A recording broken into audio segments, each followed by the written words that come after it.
Tenth class students, मैं आपके लिए कंप्लीट कोर्स का एक वीडियो लेके आया हूँ जिसमें मैं आपको पूरे इंग्लिश को कंप्लीट पढ़ाऊंगा। तो सबसे पहले मैं आपका प्रोज चालू कर रहा हूँ। प्रोज का पहला लेसन है the enchanted pool. Enchanted pool मतलब होता है मायावी तालाब। इस लेसन में क्या बताया गया है कि पांडवों का जो अज्ञातवास था, मतलब कि जो 5 पांडव थे उनका अज्ञातवास था। अज्ञातवास मतलब कि उनको सजा दी गई थी कि वो ऐसे स्थान पे रहे जहां पे उनको कोई जाने ना। जैसे कि राम जो थे ना, वो 14 वर्ष के लिए वनवास गए थे। इसी प्रकार से इन्हें भी अज्ञातवास में जाना पड़ा था। तो उसी के दौरान की ये कहानी है। उस दौरान क्या होता है कि ये लोग जंगल में होते हैं, तभी युधिष्ठिर को प्यास लगती है। तो युधिष्ठिर जो है ना, वो पानी मांगते हैं कि युधिष्ठिर कहते हैं कि जाओ पानी लेके आओ जाके। तो जो सबसे छोटा वाला भाई होता है सहदेव, वो पानी लेने के लिए जाता है। तो जब वो पानी लेने के लिए जाता है तो उसे एक तालाब मिलता है। तो उस तालाब में वो पानी भरने के लिए जैसे ही अंदर जाता है, उसी दौरान वहां से एक आवाज निकलती है, उस वहां से एक आवाज आती है और वो कहती है रुको, ये तालाब मेरा है, पहले तुम मेरे प्रश्नों का उत्तर दो तब तुम यहाँ से पानी ले सकते हो। बट वो उनके शब्दों पे कोई भी ध्यान नहीं देता और वो पानी लेने की कोशिश करता है और वो वहीं पर मर जाता है। जब बहुत देर हो जाती है तो नकुल भी इसी तरीके से वहां पे जाता है, वो भी यही गलती करता है, वो भी मर जाता है। धीरे धीरे करके सभी लोग अपने घमंड में होते हैं कि हम तो बहुत ही शक्तिशाली हैं, पांडव हैं, तो हम इस आवाज पे क्यों ध्यान दें। तो इसी वजह से घमंड में चूर होके ये सभी मर जाते हैं। उसी दौरान फिर जब लास्ट में जब कोई नहीं बचता है तो युधिष्ठिर जो होते हैं ना, वो अकेले रह जाते हैं। वो कहते हैं कि मेरे चारों भाई नहीं आए हैं, तो ऐसा क्या हुआ उनके साथ में, तो चलो अब हम उसको ढूंढने चल के। तो वो ढूंढने के लिए उनको पहुंचते हैं, देखते रहते हैं कि कहाँ पर वो हैं। तो लास्ट में वो उसी पुल के पास में पहुंचते हैं जहां पे वो चारों मरे पड़े हुए थे। अब युधिष्ठिर को भी प्यास लगी थी, तो युधिष्ठिर ने भी उसमें पहले उन्होंने रोने लगे, उनको चारों भाइयों को देखकर रोने लगे कि ये चारों भाई मर गए हैं। लेकिन वो उन्हें भी प्यास लगी थी, तो पानी लेने के लिए जैसे ही तालाब में अंदर जाने लगे, वो आवाज फिर सुनाई पड़ी कि रुको, तुम पहले मेरे प्रश्नों का उत्तर दो फिर तुम पानी को पी सकते हो। युधिष्ठिर जो थे ना, अपने 5 भाइयों में सबसे ज्यादा बुद्धिमान थे। तो उन्होंने वो समझ गए कि ये जो है ना कोई मायावी तालाब है। ठीक है, ये कोई मायावी तालाब है। तो वो समझ गए कि मेरे भाइयों के साथ में क्या हुआ होगा। तो उन्होंने कहा ठीक है, आप प्रश्न पूछिए। तो इस प्रकार से एक यक्ष जो था ना, उसने उनसे, मतलब जिसका कोई आकार नहीं था, केवल आवाज ही आ रही थी, तो उसने युधिष्ठिर से कई प्रश्न पूछे। युधिष्ठिर ने सभी प्रश्नों का सही सही आंसर दे दिया। जब आंसर दे दिया तो लास्ट में क्या हुआ कि यक्ष ने कहा कि मैं तुमसे बहुत खुश हूं, तुम किसी एक भाई को अपने जीवित कर सकते हो। इन लोगों को यहाँ से जाने के, अज्ञातवास से जाने के बाद में लड़ाई लड़नी थी और कौरवों से अपना राज भी वापस लेना था। तो एक जो भीम था, उसमें 16,000 हाथियों की ताकत थी, है ना। तो अगर आपके दिमाग में आ रहा होगा कि युधिष्ठिर को किसको मांगना चाहिए, भीम को, है ना। अर्जुन जो था ना, वो धनुर्धारी, सबसे बड़ा धनुर्धारी था उस समय, अपने समय में वो सबसे बड़ा धनुर्धारी था। तो आपके दिमाग में आ रहा होगा कि भीम को मांगना चाहिए उसे या फिर अर्जुन को मांगना चाहिए। बट युधिष्ठिर ने क्या किया, उसने नकुल को मांगा। उसने ये कहा कि नकुल को आप जीवित कर दो। तो वो चौंक गया यक्ष। तो यक्ष ने कहा कि क्या कारण है जो आपने नकुल को मांगा, भीम को क्यों नहीं मांगा और उसको अर्जुन को क्यों नहीं मांगा कि वो जीवित हो जाए। तो उसने बताया कि मैंने इसलिए नहीं मांगा क्योंकि मेरी 2 माँ हैं, कुंती और माद्री। ठीक है, कुंती का मैं एक पुत्र जीवित हूं, यानी कि युधिष्ठिर। तो कुंती पूरी तरीके से दुखी नहीं है, लेकिन माद्री के 2 पुत्र हैं, नकुल और सहदेव, और वो दोनों ही मृतक पड़े हुए हैं। इसीलिए मैंने आपसे नकुल को जीवित करने के लिए कहा, ताकि जो न्याय का तराजू है ना, वो बराबर रहे। मेरी एक माँ का एक पुत्र युधिष्ठिर जीवित रहे और दूसरी माँ का एक पुत्र नकुल जीवित रहे। तो इस बात से यक्ष बहुत खुश हो गए और उन्होंने सभी भाइयों को जीवित कर दिया। और वो यक्ष एक्चुअली में यमराज थे और वो उनकी परीक्षा लेने आए थे युधिष्ठिर की, कि देखें युधिष्ठिर कितने बुद्धिमान है। तो आइए लेसन को शुरुआत करते हैं। युधिष्ठिरा, युधिष्ठिर इंग्लिश में जो लिखा होता है वही बोला जाता है। अगर राम का रामा लिखा हुआ है तो हम लोग रामा ही बोलेंगे। जब हिंदी बोला जाएगा तो राम बोलेंगे, बट रामा, जब रामा लिखा हो तो उसका उच्चारण हम लोग रामा ही पढ़ते हैं। इसी प्रकार से युधिष्ठिर नहीं पढ़ेंगे, युधिष्ठिरा। तो Yudhishthira waited for his brothers in anxiety and thirst. Yudhishthira waited, Yudhishthira ने वेटेड मतलब इंतजार किया, फॉर हिज ब्रदर्स अपने भाइयों का, इन एंजाइटी, एंजाइटी मतलब होता है चिंता, चिंता में, एंड थर्स्ट, थर्स्ट मतलब प्यास। युधिष्ठिर ने अपने भाइयों का चिंता और प्यास से इंतजार किया। अब वो सोच रहा है युधिष्ठिर अपने मन में क्या, can they have been subjected, can they have been subjected, क्या वो सब्जेक्टेड हो गए होंगे। सब्जेक्टेड मतलब होता है गिरफ्त में आना, पकड़ में आना, किसके, टू ए कर्स, एक कर्स के, कर्स माने होता है श्राप, जैसे ऋषि मुनि लोग श्राप नहीं देते थे तो वो श्राप, कर्स माने होता है श्राप। तो can they have been subjected, क्या वो पकड़ में आ गए होंगे या फिर क्या वो गिरफ्त में आ गए होंगे, किसके, टू ए कर्स, एक कर्स के यानी कि एक श्राप के, और या फिर वो अपने दिमाग में ये सब बातें सोच रहा है कि ऐसा हुआ हो या ऐसा हुआ हो। और आर दे स्टिल वॉन्डरिंग, क्या वे अभी भी वॉन्डरिंग मतलब घूम रहे होंगे, अबाउट इन द फॉरेस्ट, पूरे फॉरेस्ट में, इन सर्च माने तलाश में, किसके, ऑफ वाटर यानी कि पानी की। कैन दे हैव फेंटेड, क्या वे फेंटेड हो गए होंगे, फेंटेड मतलब हो गया, फेंट माने होता है बेहोश होना, बेहोश हो गए होंगे, और डाइड या फिर वो मर गए हों, ऑफ थर्स्ट यानी कि प्यास से। अनएबल, एबल माने होता है योग, अनेबल मतलब अयोग, तो अनेबल यानी कि अयोग होकर, टू बियर यानी कि सहन करने में, सहन करने में अयोग होते हुए, दीज थॉट्स इन विचारों को, यानी कि जब वो इन विचारों को सहन करने में बिल्कुल अयोग हो गया। एंड ड्राइविंग और खींचते हुए, किसके द्वारा, बाई माने द्वारा, एन ओवर पावरिंग थर्स्ट यानी कि बहुत तेज, ओवर पावरिंग मतलब बहुत ही तीव्र या तेज, थर्स्ट माने प्यास।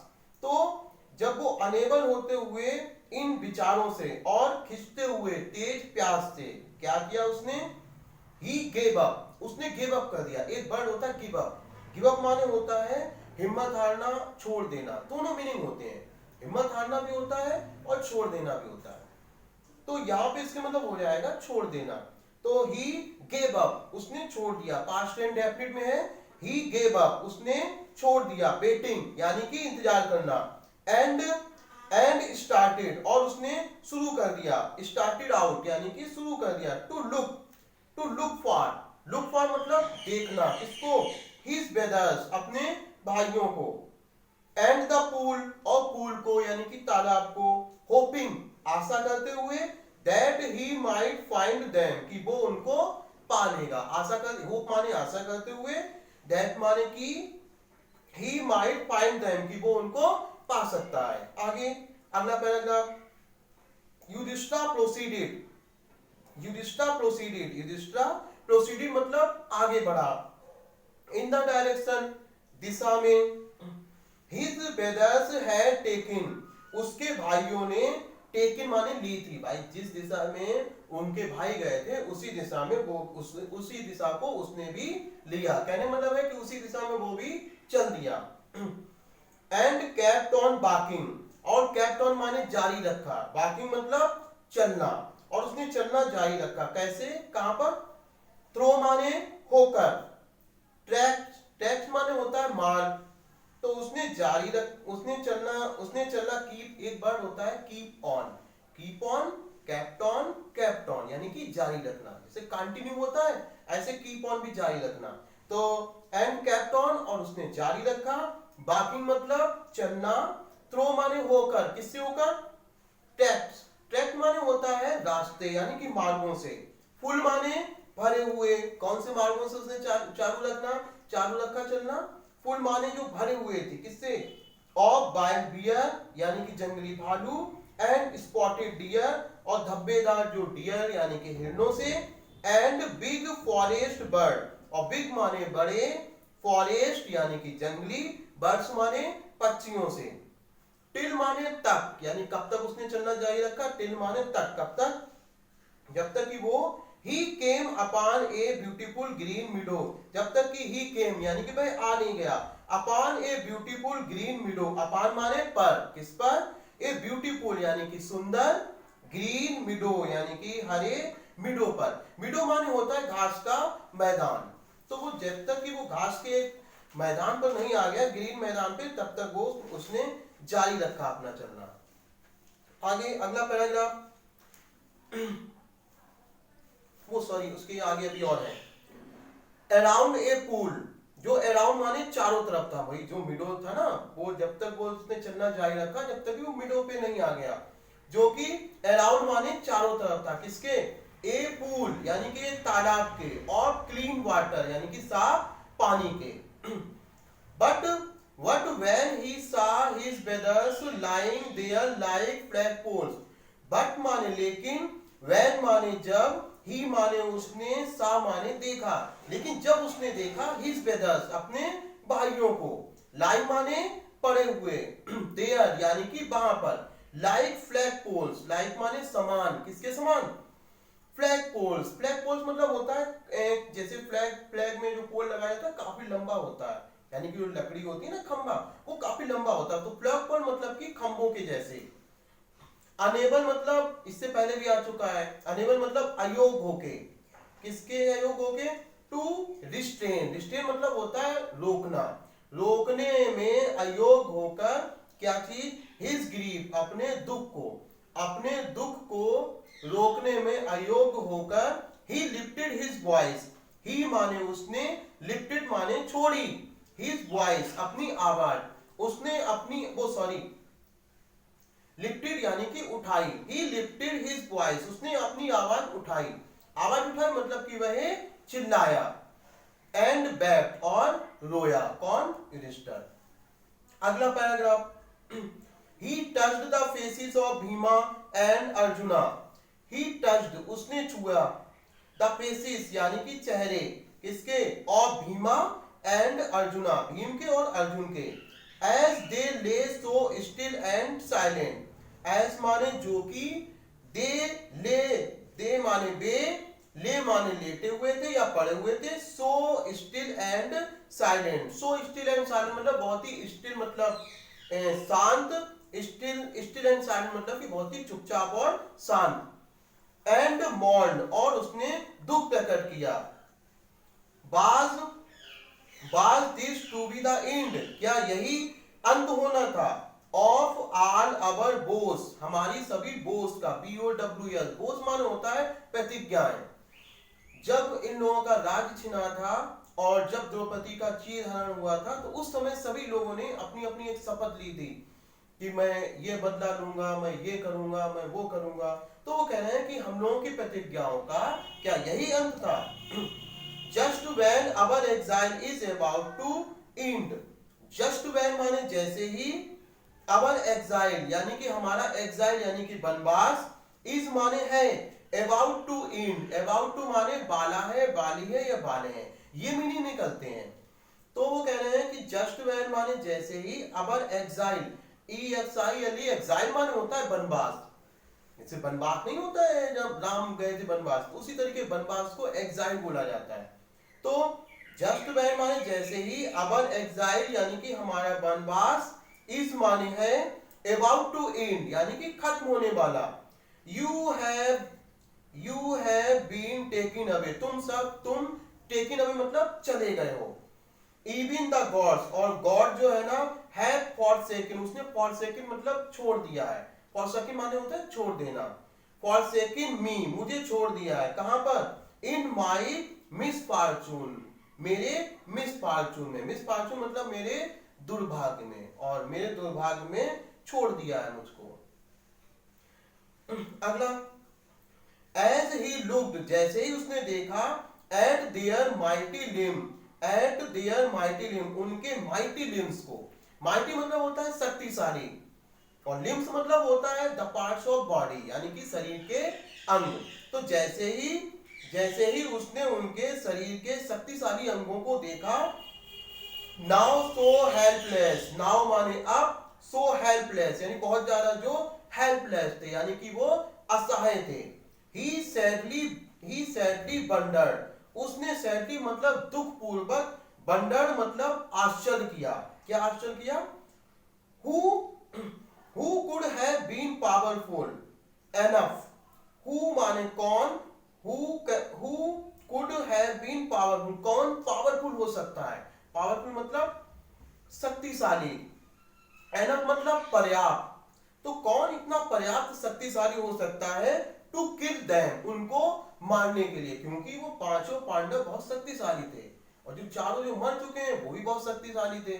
तो उनको कौन इतना ज्यादा पावरफुल हो सकता है जो उनको मार सकता है, वो उसने सोचा। देन ही टू डिसेंडेड, अब उनको भी प्यास लगी थी। तो देन माने तब, ही माने वह, टू माने भी, डिसेंडेड मतलब उतरे, किसमें? इनटू द पूल, तालाब में। ड्रान टू द वाटर, और वो पानी की तरफ खींचे, कैसे? वाई माने द्वारा, किसके द्वारा? An overpowering thirst, overpowering मतलब तीव्र या तेज, और थर्स्ट मतलब प्यास। तो वो तेज प्यास के द्वारा वो पानी की तरफ खींचे। एट वंस यानी कि तुरंत ही। The voice without form burn, जो वॉइस थी ना, एट वंस मतलब तुरंत, वॉइस मतलब आवाज ने, विदाउट फॉर्म यानी कि बिना फॉर्म की, फॉर्म मतलब आकृति की, बिना आकृति की आवाज ने बांड मतलब चेतावनी दी। क्या?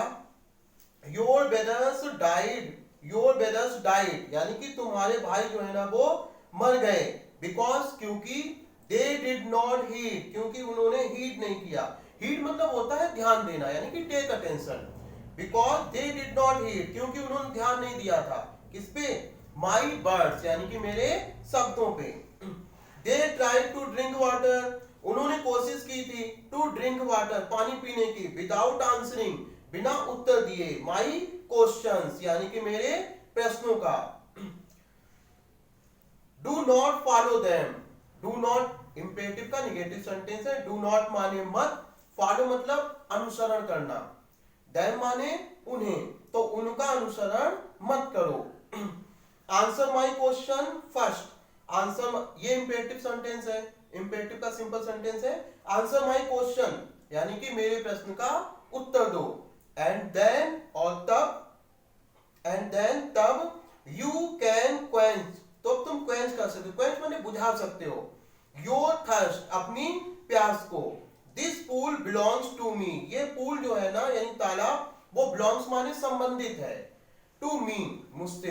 बिलोंग माने होता है संबंधित होना। जैसे कोई आपसे पूछे कि आप कौन से देश से बिलोंग करते हैं, तो तुम कह सकते हो कि मैं इंडिया से बिलोंग कर सकता हूं। तो इस तरीके से कि this pool belongs to me, यानी कि ये पूल मेरा है। आगे का पैराग्राफ में अगले वीडियो में आपको पढ़ाऊंगा।